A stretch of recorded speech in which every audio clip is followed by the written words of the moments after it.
Hello everyone, how are you all? I hope you guys are doing well. So guys, welcome back to our channel। और जैसा कि मैंने आपको दोपहर बताया था कि आज से हमारा न्यू बैच स्टार्ट हो रहा है जिसका नाम है टारगेट जून 2023 यूजीसी नेट जेआरएफ एग्ज़ाम को क्वालिफाई करने के लिए पेपर 1 के लिए। तो वहीं से आज हम स्टार्ट करेंगे। आज हम स्टार्ट करने वाले हैं आपके यूनिट 1 टीचिंग एप्टीट्यूड। ठीक है, इसके कुछ इम्पॉर्टेंट नोट्स हम आज देखेंगे, उसके बाद हम क्वेश्चंस को डिस्कस करेंगे। ठीक है, तो ये जो इम्पॉर्टेंट नोट्स हैं ये आप कह सकते हो in the form of point है।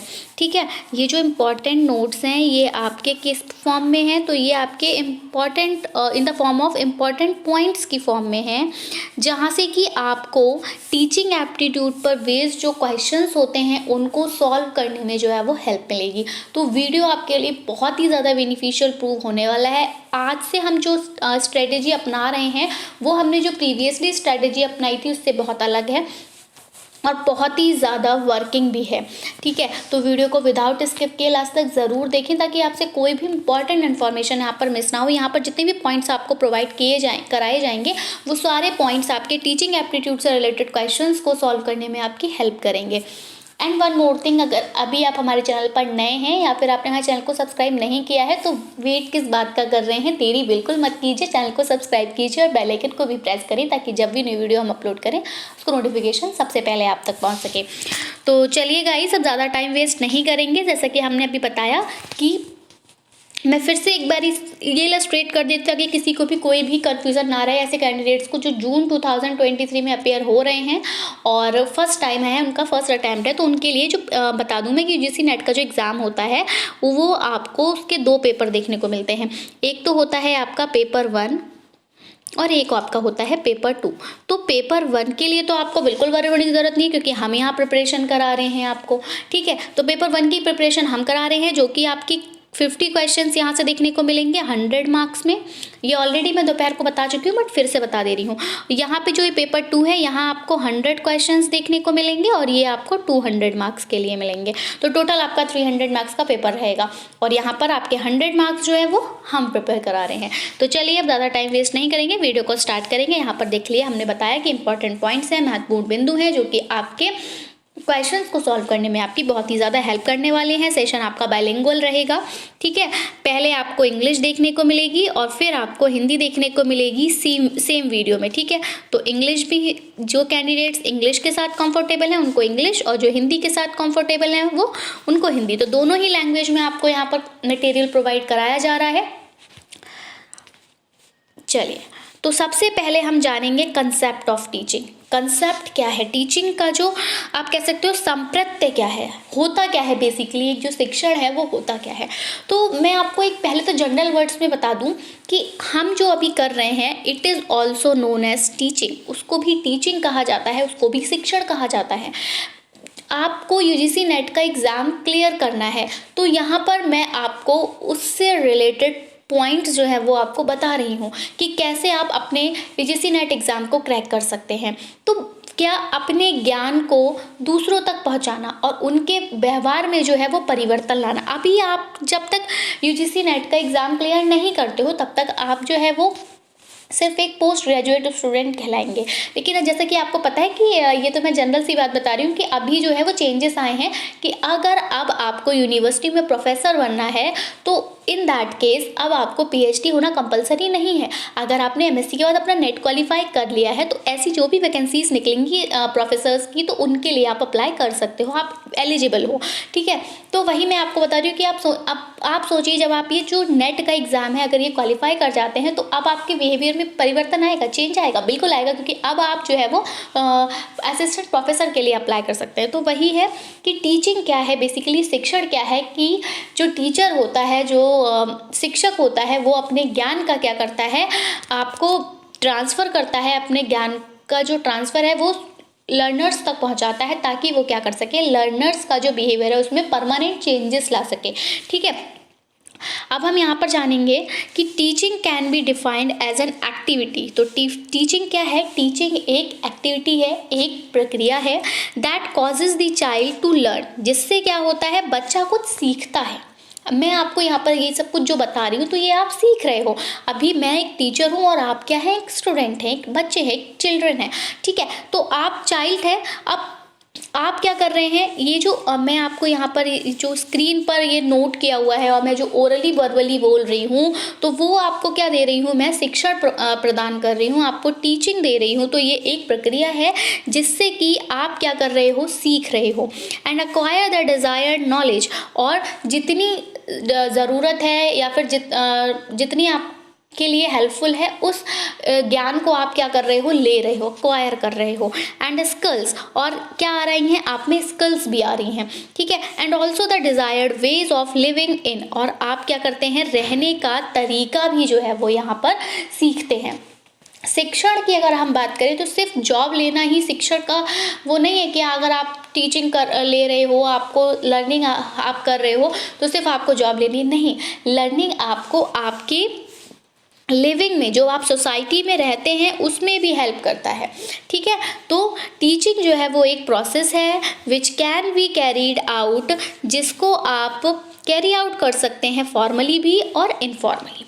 यानी कि आप में जो ज्ञान है उस ज्ञान को अगर आप किसी स्कूल वगैरह में या फिर किसी भी ऑफिस वगैरह में यूज़ कर रहे हो, मतलब आपकी जॉब लग गई है, तो वो आपका क्या हो गया, फॉर्मली हो गया, औपचारिक हो गया। लेकिन वही अगर ज्ञान, जैसे कि हमारे जो बुजुर्ग होते हैं वो हमें जो नॉलेज देते हैं, वो कोई मास्टर्स तो नहीं है, ज़रूरी नहीं हमारी ग्रैंड माँ, हमारे ग्रैंड फादर जो हमें एक वैल्यूएबल पीस ऑफ इंफॉर्मेशन दे जाते हैं तो वो PhD किए हुए ही हो या वो प्रॉपरली लिटरेट हो।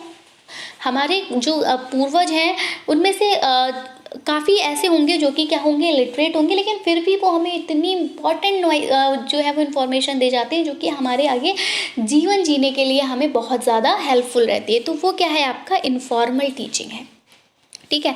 तो informal teaching takes place within the family, और हम ये भी कह सकते हैं कि जो इनफॉर्मल टीचिंग होती है वो आप कहाँ देखते हो, तो वो आपके घर में। वही मैंने बताया कि आपको आपकी ग्रैंड माँ, आपके ग्रैंड फादर जो भी कुछ आपको बता रहे हैं, तो वो आपकी क्या है, इनफॉर्मल टीचिंग है, और ये कहाँ हो रही है, फैमिली में हो रही है। वही आप टीचिंग अगर स्कूल में जाकर ले रहे हो तो वो क्या हो जा रही है, आपकी फॉर्मल हो जा रही है।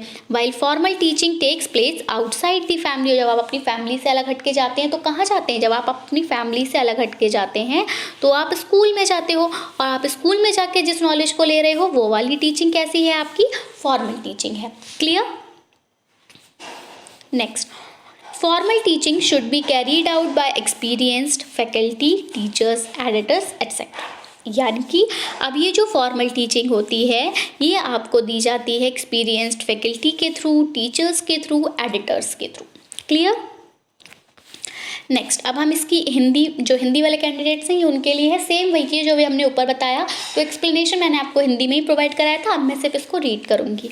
तो शिक्षण को एक ऐसी गतिविधि के रूप में परिभाषित किया जा सकता है जो बच्चों को क्या करती है, बच्चों को वांछित ज्ञान और कौशल और समाज में रहने के वांछित तरीकों को सीखने और प्राप्त करने का कारण बनता है। ठीक है, शिक्षण जो है वो एक प्रक्रिया है जिसे औपचारिक या अनौपचारिक रूप से जो है वो किया जाता है। मैंने भी बोला था ना, आप अनौपचारिक शिक्षण परिवार के भीतर होता है जबकि औपचारिक शिक्षण परिवार के बाहर होता है। इनकी अब बच्चा कहाँ पहुँच गया, स्कूल में पहुँच गया। औपचारिक शिक्षण अनुभवी शिक्षकों, संपादकों आदि के द्वारा जो है वो किया जाना चाहिए या फिर किया जाता है। अब बात आ जाती है टीचिंग एप्टीट्यूड की, क्योंकि हम लोग की जो यूनिट है वो टीचिंग एप्टीट्यूड है। तो आप कहेंगे कि ये सब हमें पढ़ाने का क्या मतलब है। तो देखिए, आप असिस्टेंट प्रोफेसर के लिए अगर आप नेट का एग्ज़ाम दे रहे हो तो आप असिस्टेंट प्रोफेसर के लिए अप्लाई करोगे। हायर एजुकेशन सिस्टम में आपको किन किन मेथड्स का यूज़ करना है, किस तरह से आपको अपनी टीचिंग लर्निंग प्रोसेस को स्टैब्लिश करना है, वो यहाँ पर आपसे क्वेश्चंस पूछे जाते हैं। तो teaching aptitude includes various things such as levels of teaching. तो आप जब टीचिंग एप्टीट्यूड की बात आती है तो यहाँ पर आपसे जो क्वेश्चंस पूछे जाते हैं उसमें क्या आते हैं, लेवल्स आते हैं टीचिंग के, यानी कि शिक्षण के स्तर आते हैं कि किन किन लेवल्स पे आप जो है वो टीच कर सकते हो। एप्लीकेशंस ऑफ टीचिंग स्किल्स, कैसे आप टीचिंग स्किल्स का जो है वो प्रयोग कर सकते हो। Understanding the characteristics of learners, कैसे आप जो अधिगम करता है, जो सीखने वाला बच्चा है, उसकी विशेषताओं को जान सकते हो, है ना। क्योंकि अगर आप हायर एजुकेशन में भी जा रहे हो तो भी आपको ये देखना है कि जो स्टूडेंट सामने है, जिसको आप टीच कर रहे हो, उसकी क्या विशेषताएं हैं, ठीक है। उसी बेसिस पे आपको बच्चे को पढ़ाना है, बच्चा हो गया, स्टूडेंट हो गया, तो इसलिए वहाँ पर आपको इन सब की नॉलेज होनी चाहिए। प्रिपेयरिंग टीचिंग एड्स, आपको कौन कौन सी टीचिंग एड्स का जो है वो इस्तेमाल करना है, किन किन टीचिंग एड्स की आपको जो है वो ज़रूरत पड़ेगी, उनको तैयार करना है। अंडरस्टैंडिंग द लर्नर एनवायरनमेंट, अब आपको बात एनवायरनमेंट की भी आ जाती है। जब आप टीचिंग एप्टीट्यूड के बारे में बात करते हैं तो आपको ये भी जानना होता है कि इन्वायरमेंट जो भी आप लर्नर को दे रहे हैं वो कैसा होना चाहिए।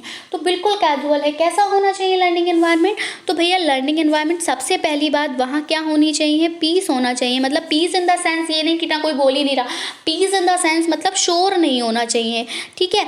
एक्स्ट्रा शोर जो होता है ना कि बाइक्स के हॉर्न्स की कंटिन्यू आवाज़ आ रही है, बराबर में कोई बार है, या फिर वहाँ पे कंटिन्यू जो है वो डीजे चल रहा है, तो ये सब नहीं करना है, ठीक है। तो एक ऐसा एनवायरनमेंट चाहिए जो शांत प्रिय हो, ठीक है। क्लास में जो हो टीचर्स का मतलब एनवायरनमेंट का मतलब बोरिंग एनवायरनमेंट ना हो, टीचर एक्टिविटीज़ के थ्रू। अब आप कहेंगे हायर एजुकेशन सिस्टम में क्या एक्टिविटीज़ कराई जाएंगी, तो हायर एजुकेशन सिस्टम में भी ये नहीं होना चाहिए सिर्फ लेक्चर मोड चला के टीचर गए, जो भी कुछ लिख लिया था बस बोल दिया, तो वो स्टूडेंट भी जो है वो वहाँ पर पैसे हो जाएंगे। तो टीचर को क्या करना चाहिए, जो भी आप एक्सप्लेन कर रहे हो उसमें थोड़ा थोड़ा बीच बीच में कुछ कुछ एग्जाम्पल्स डालते रहना चाहिए। और वो एग्जाम्पल्स कैसे होने चाहिए, तो वो एग्जाम्पल्स हमारी डेली लाइफ से जुड़े हुए होने चाहिए, जिससे कि बच्चा उसके साथ कनेक्ट हो सके, ठीक है। तो यहाँ पर थोड़ा सा माइंड जो है वो रिफ्रेश होता चलेगा। जब माइंड रिफ्रेश होता चलेगा तो आप एक्टिव लर्नर जो है वो बने रहोगे, ठीक है। बीच बीच में थोड़ा आप कह सकते हो कि डाइवर्ट करने के लिए, या फिर आप, क्योंकि क्या होता है जब हम एग्जाम्पल्स वगैरह कुछ भी पिक्चर्स देखते हैं, हमें पिक्चर्स तो नहीं मिलेंगे हर एजुकेशन सिस्टम में, तो हमें क्या होगा जब ये एग्जाम्पल्स मिलेंगे ना, तो वहाँ पर हमारा थोड़ा सा जो माइंड है वो क्या हो जाएगा, डाइवर्ट हो जाएगा, ठीक है। तो teaching skills, understanding the characteristics of learner, preparing teaching ads, understanding the learner environment etcetera, ये कुछ टॉपिक्स होते हैं जो कि आपके टीचिंग एप्टीट्यूड के अंदर आते हैं। ये मैंने आपको बताया। अब आपको बहुत ज़्यादा ध्यान रखना होगा जब भी आप क्वेश्चन सॉल्व कर रहे होंगे टीचिंग एप्टीट्यूड पे, तो आपको ध्यान रखना पड़ेगा लर्नर की विशेषताओं पे, उसके एनवायरनमेंट पे, और टीचिंग एड्स जो आप इस्तेमाल कर रहे हो, तो उनको ध्यान में रखते हुए आपको आंसर जो है वो करना है। शिक्षण योग्यता में, हिंदी का है ये सेम, तो शिक्षण योग्यता में विभिन्न चीज़ें शामिल हैं, ठीक है। अब क्या क्या है, जैसे कि शिक्षण के स्तर आते हैं आप में, ठीक है। शिक्षण के स्तर क्या है ये भी हम आगे देखेंगे। शिक्षण कौशल के अनुप्रयोग, अब आप में जो टीचिंग स्किल्स हैं उसका आप इस्तेमाल कैसे कर रहे हो, ठीक है। कुछ टीचर्स ऐसे होते हैं जिनको नॉलेज तो बहुत ज़्यादा होती है, ठीक है, उनको अपनी सब्जेक्ट स्पेसिफिक नॉलेज में भरमार होती है, उनसे कोई भी क्वेश्चन पूछिए वो आपको तुरंत आंसर कर देंगे, बट वो अपने जो भी उनके अंदर नॉलेज है उसको एलैबोरेट नहीं कर पा रहे, उसको एक्सप्लेन नहीं कर पा रहे प्रॉपर्ली। सामने वाला जो है वो समझने में जो है वो अक्षम है, तो क्या कहेंगे कि आप ये नहीं कह सकते कि ये स्किल्ड टीचर है, चाहे उसमें थोड़ी नॉलेज कम हो, ठीक है।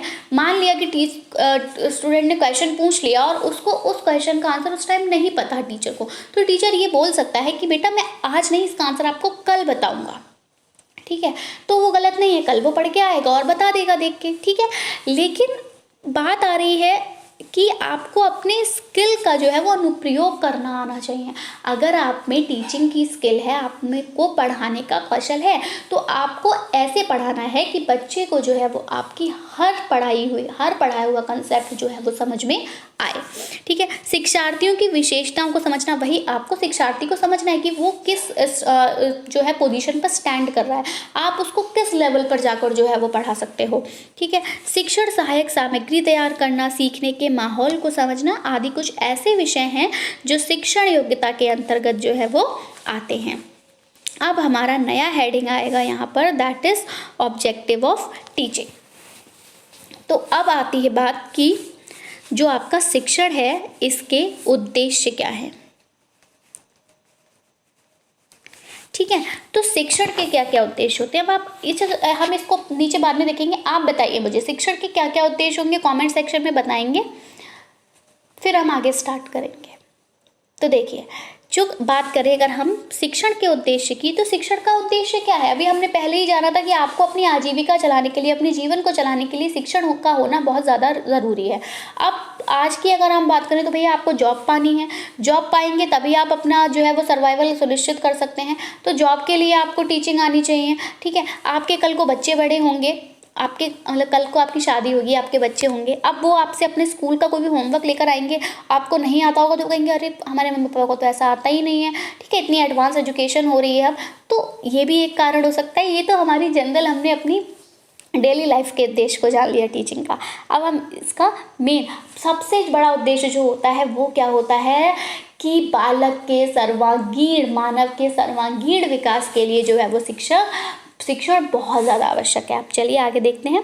द ऑब्जेक्टिव ऑफ टीचिंग क्या है? तो देखिए, the major objective of teaching covers different types of intended learning outcomes. यानी कि जो उद्देश्य होते हैं टीचिंग के वो क्या होते हैं, वो कवर करते हैं जो भी लर्निंग आउटकम्स आते हैं, मतलब सीखने के पश्चात जो रिजल्ट निकल के आ रहा है वो अलग अलग तरह के रिजल्ट को जो है वो ऑब्जेक्टिव जो है वो कवर करते हैं। मतलब कि अगर आपने जो है वो शिक्षण दिया है तो वो कैसा होना चाहिए, मतलब उससे बच्चे में जो हो वो उसमें आपको वांछनीय परिवर्तन देखने को मिले, ठीक है, स्थायी परिवर्तन आपको देखने को मिले, आपने जिस उद्देश्य के साथ उनको पढ़ाया था वो फुलफिल होना चाहिए, है ना। जैसे मान लीजिए मैं आपको ये टीचिंग एप्टीट्यूड पढ़ा रही हूँ, तो मेरा उद्देश्य ये है, ये जो पॉइंट्स मैं आपको समझा रही हूँ कि ताकि आप कल जब टीचिंग एप्टीट्यूड पर बेस्ड क्वेश्चंस को सॉल्व करो तो आप इन पॉइंट्स का इस्तेमाल करके उन क्वेश्चंस को सॉल्व कर सको, ठीक है। ये है लर्निंग आउटकम्स। अब वही है कि मैं तो ये सब कुछ पढ़ा जा रही हूँ, कल जब मैं क्वेश्चन सॉल्व कर रहा हूँ तो आपके माइंड में ये कुछ भी ना आए तो क्या हो गया, मेरी जो शिक्षण है वो मेरा व्यर्थ हो गया। तो शिक्षण के उद्देश्य क्या होते हैं कि जो भी इंटेंडेड लर्निंग आउटकम्स हैं उनको क्या किया जा सके, उनको कवर किया जा सके, उनको प्राप्त किया जा सके। अब इसमें क्या क्या आ जाता है, एक्विजिशन ऑफ नॉलेज, यानी कि आपको शिक्षण के उद्देश्य में आएगा कि आप नॉलेज को क्या करें, अक्वायर करें, ठीक है, अर्जित करें। जो भी ज्ञान आपको दिया जा रहा है उसको आप अक्वायर करें, उसको अर्जित करें, उसको अपने व्यवहार में उतारें, ठीक है। डेवलपमेंट ऑफ अंडरस्टैंडिंग, समझ का जो है वो विकास करें, ठीक है। अब आप में समझ जब आप शिक्षण ले रहे हो, आप टीचिंग ले रहे हो, आप स्कूल जा रहे हो, आप कॉलेज जा रहे हो, तो अब आप अपने अंदर मैच्योरिटी लेकर आएँ। क्या लेकर आएँ? मैच्योरिटी लेकर आएँ। आप लॉजिकली सोचें कि अगर मैं ऐसा करता हूँ तो क्या होगा, ऐसा करता हूँ तो क्या होगा।